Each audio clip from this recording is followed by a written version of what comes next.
आप लोग नोट कर चुके होंगे, हम पीछे अभी 6 तक बताए थे कि 6 प्रावधानों का संवैधानिक स्रोत क्या है। उसके आगे अगर हम लोग डिस्कस करना चाहें, देखना चाहें कि भारत के संविधान के और स्रोत क्या क्या हैं, कहाँ कहाँ से बिंदु उठाए गए हैं, तो 7वें नंबर पर हम ये देखते हैं संघीय व्यवस्था। भारतीय संविधान में संघीय व्यवस्था को स्वीकार किया गया है। तो यहाँ पर ये व्यवस्था क्या है, ये कहाँ से ली गई है, स्रोत बताने के पहले आप जान लीजिए कि संघीय व्यवस्था है क्या। दरअसल राज व्यवस्थाएं जो होती हैं, शासन प्रणाली जो होती है, वो 2 प्रकार की होती है। एक होती है संघात्मक और दूसरी होती है एकात्मक। तो भारत में जो है वो संघात्मक राज व्यवस्था को स्वीकार किया गया है। संघात्मक राज व्यवस्था, संघीय राज व्यवस्था से आशय ये होता है कि यहाँ पर 2 स्तर की सरकारें हैं। 2 स्तर की सरकारें, जिसमें एक केंद्र स्तर की सरकार है, दूसरी राज्य स्तर की सरकार है। तो इस प्रकार से पूरे राष्ट्रीय इकाई को कई राज्यों में बांट करके वहां पर राज्य सरकारों का गठन कर देना और सभी इकाइयों को समेकित करते हुए केंद्रीय स्तर पर एक केंद्र सरकार का गठन कर देना। तो इस प्रकार की जो राजनीतिक प्रणाली होती है, जो राज्य व्यवस्था होती है, उसे हम संघीय व्यवस्था के नाम से जानते हैं। इस प्रकार की संघीय व्यवस्था जो है वो अमेरिका में भी दिखाई पड़ती है, भारत में भी दिखाई पड़ती है, और यही संघात्मक व्यवस्था कनाडा में भी दिखाई पड़ती है। और जो एकल प्रणाली की हम बात कर रहे हैं, एकात्मक राजनैतिक व्यवस्था, वो ब्रिटेन के राजनैतिक प्रणाली में दिखाई पड़ती है, जहां पर केवल केंद्र स्तर की ही सरकार होती है, वहां पर राज्य स्तर की सरकारों का गठन नहीं किया जाता है। केंद्रीय सरकारें ही नीचे तक की शासन प्रणाली पर अपना अधिकार स्थापित किए रहती हैं। तो भारत में ये संघीय व्यवस्था कनाडा के राजनैतिक संघीय व्यवस्था से स्वीकार की गई है।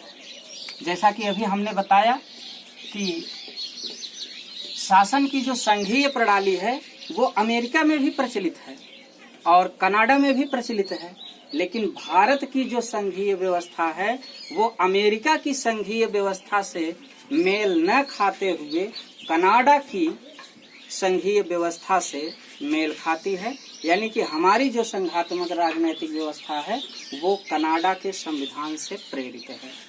इसका कारण क्या है, अंतर क्या है, हम ये क्यों नहीं मानते कि भारत की संघात्मक व्यवस्था अमेरिकी संघात्मक व्यवस्था की तरह क्यों नहीं है? तो इसके 2-3 कारण माने जाते हैं। जैसा कि भारत में एकल नागरिकता का प्रावधान किया गया है, भारत में राज्यपाल की नियुक्ति केंद्र सरकार के द्वारा की जाती है, भारत में राज्य सरकारों का अपना कोई अलग से संविधान नहीं है। तो इसलिए अमेरिका के राजनीतिक व्यवस्था में जहां की राज्य सरकारों को अपना अलग से संविधान बनाने की व्यवस्था दी गई है, अपना अलग से नागरिक घोषित करने की व्यवस्था दी गई है, यानी कि अमेरिका में दोहरी नागरिकता का प्रावधान है, राज्य की नागरिकता और केंद्र की नागरिकता, जैसा कि भारत में नहीं है। तो इन सब अंतरों को देखते हुए हम ये आसानी से कह सकते हैं कि भारत में जो संघात्मक व्यवस्था है वो कनाडा के संविधान से स्वीकार की गई है। अगले बिंदु पर हम आते हैं, ये 8वां बिंदु होगा कि भारत के संविधान का जो स्रोत है, अगर हम ये जानना चाहें राज्यपाल की नियुक्ति, अभी अभी हमने चर्चा की थी जब हम संघीय व्यवस्था बता रहे थे, तो भारत में राज्यपाल की नियुक्ति जो है निश्चित रूप से जब हमारी संघीय प्रणाली कनाडा के संविधान से प्रेरित है तो राज्यपाल के नियुक्ति की जो प्रक्रिया होगी निश्चित रूप से ये भी कनाडा के संविधान से ही ली गई होगी। आगे हम बात करते हैं, 9वां बिंदु है भारत के संविधान में न्यायपालिका की स्वतंत्रता।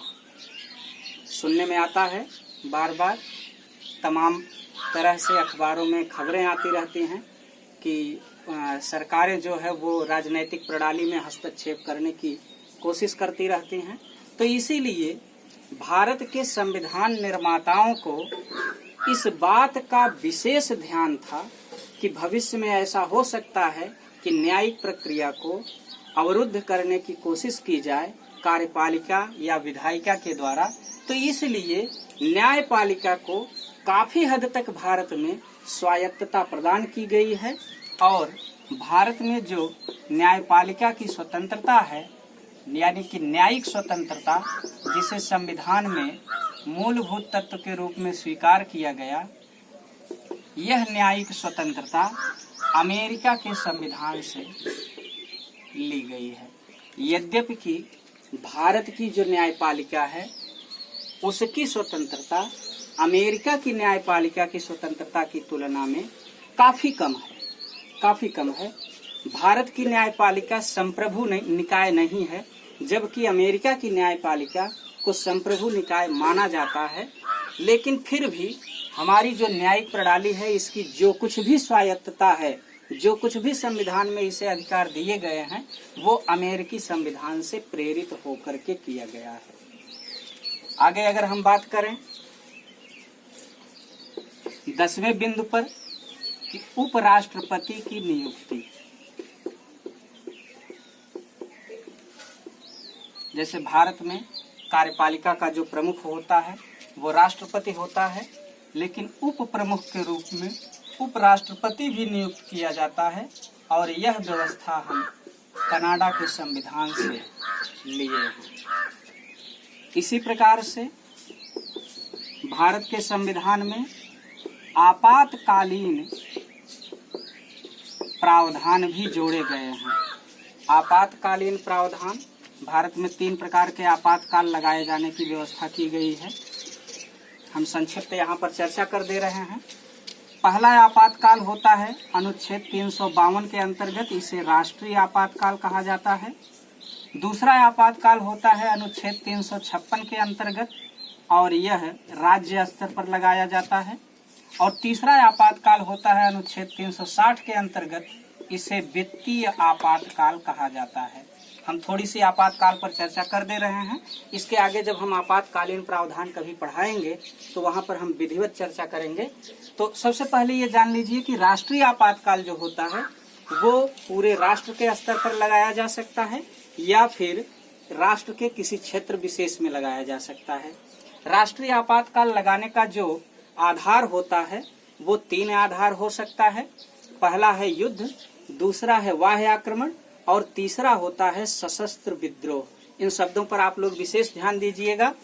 भारत के संविधान में जब संविधान बनाया जा रहा था तो उस समय राष्ट्रीय आपातकाल लगाने के जो 3 प्रावधान किए गए थे वो प्रावधान थे युद्ध, बाह्य आक्रमण और आंतरिक अशांति। इसी आंतरिक अशांति के आधार पर इंदिरा गांधी की सरकार ने 1976 में राष्ट्रीय आपातकाल की घोषणा कर दी थी, जिससे जनता पार्टी की सरकार जब आती है तो 44वें संविधान संशोधन के तहत 44वें संविधान संशोधन, यहाँ ध्यान दीजिएगा, 44वें संविधान संशोधन के तहत राष्ट्रीय आपातकाल लगाने के जो 3 आधार थे, युद्ध, बाह्य आक्रमण और आंतरिक अशांति, उसमें से आंतरिक अशांति को हटा करके वहां सशस्त्र विद्रोह कर दिया है। तो अब राष्ट्रीय स्तर का आपातकाल 3 आधारों पर लगाया जा सकता है, युद्ध, बाह्य आक्रमण और सशस्त्र विद्रोह पर। दूसरे प्रकार का जो आपातकालीन प्रावधान है वो अनुच्छेद 356 के अंतर्गत आता है और यह राज्य स्तरों पर लगाया जाता है। जब जब ये बात आती है कि किसी राज्य में संवैधानिक तंत्र विफल हो गया है और राज्यपाल इसकी संस्तुति राष्ट्रपति से करता है कि इस राज्य में संवैधानिक प्रणाली कार्य नहीं कर पा रही है, तो वहां पर राष्ट्रपति शासन लगा दिया जाता है, राज्य सरकार को बर्खास्त कर दिया जाता है। इसी आपातकालीन व्यवस्था को राज्य आपातकाल अनुच्छेद 356 के अंतर्गत माना जाता है। तो आप लोगों के जानकारी के लिए बता दें कि भारत में राष्ट्रीय आपातकाल 3 बार लगाया जा चुका है। चीन के साथ 1962 में जिस समय युद्ध हुआ था, फिर पाकिस्तान के साथ 1971 के युद्ध में और 376 में आंतरिक अशांति के आधार पर 1976 में। लेकिन राज्य स्तर का जो आपातकालीन प्रावधान है अनुच्छेद 356 के अंतर्गत, वो तो लगभग सभी राज्यों में कई बार लगाया जा चुका है। जैसे उत्तर प्रदेश में 10 बार राष्ट्रपति शासन लगाया जा चुका है। तो इस प्रकार के 356 वाले आपातकालीन प्रावधान का भारत में अनेकों बार उपयोग किया जा चुका है, जबकि 360 अनुच्छेद 360 के अंतर्गत दिए गए वित्तीय आपातकाल को अभी तक एक भी बार आजाद भारत में लागू नहीं किया जा सका है या इसे नहीं लगाया गया है। हालांकि इस समय जो परिस्थितियां बन रही हैं संक्रमण काल में, कोरोना महामारी जो फैली हुई है, तो इसमें ये चर्चा चल रही है कि अनुच्छेद 360 के तहत सरकार वित्तीय आपातकाल लगा सकती है। परिस्थितियां ऐसी हैं, लगाया जा सकता है। अब ये सरकार के ऊपर निर्भर है कि वो किस प्रकार के फैसले करती है। बहरहाल हम चर्चा कर रहे हैं भारतीय संविधान के स्रोतों की। तो ये आपातकालीन प्रावधान भारत के संविधान में कहाँ से लिए गए हैं? तो ये है आपातकालीन प्रावधान जर्मनी के वाइमर संविधान से लिए गए हैं। ध्यान दीजिएगा, अगर विकल्प में केवल यह आता है कि जर्मनी का संविधान, तो आप तो वही मारेंगे। लेकिन अगर जर्मनी वाइमर और जर्मनी दोनों दे देगा तो आपको वाइमर संविधान लगाना है, क्योंकि हिटलर के समय में जब जर्मनी में वाइमर गणराज्य की स्थापना की गई थी, तो जिस प्रकार के आपातकालीन प्रावधान हिटलर की राजनीतिक व्यवस्था में थे, वही वाइमर संविधान के प्रावधानों को भारत के संविधान में स्वीकार कर लिया गया है। आगे हम चर्चा करते हैं कि भारतीय संविधान के अन्य स्रोतों की ओर बढ़ते हुए, तो एक आता है समवर्ती सूची। यहाँ पर आप सबकी जानकारी के लिए ये बताना बहुत आवश्यक है कि भारत के संविधान में जितने भी विषय निहित हैं, भारत की राजनैतिक व्यवस्था, केंद्र सरकार, राज्य सरकार और स्थानीय स्तर की सरकारें जिन जिन विषयों पर काम कर सकती हैं, उन विषयों को भी हमारे संविधान निर्माताओं ने संविधान में जगह दी और 3 सूचियों का निर्माण किया गया। अनुसूची 7, भारतीय संविधान की अनुसूची 7 के तहत 3 सूचियां बनाई गईं। संघ सूची, राज्य सूची और समवर्ती सूची। तो यहाँ पर संघ सूची में वे विषय रखे गए जिन पर केंद्र सरकार का अधिकार होता है। राज्य सूची के अंतर्गत वे विषय रखे गए जिन पर राज्य सरकार का अधिकार होता है, और समवर्ती सूची में ऐसे विषय रखे गए जिन पर केंद्र सरकार और राज्य सरकार दोनों का अधिकार होता है। जैसे कि हम कुछ विषयों की चर्चा कर दें। संघ सूची के विषय क्या क्या हो सकते हैं?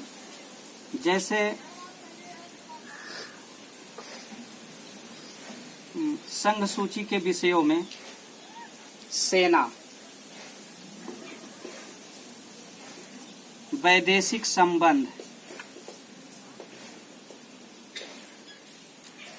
परमाणु ऊर्जा,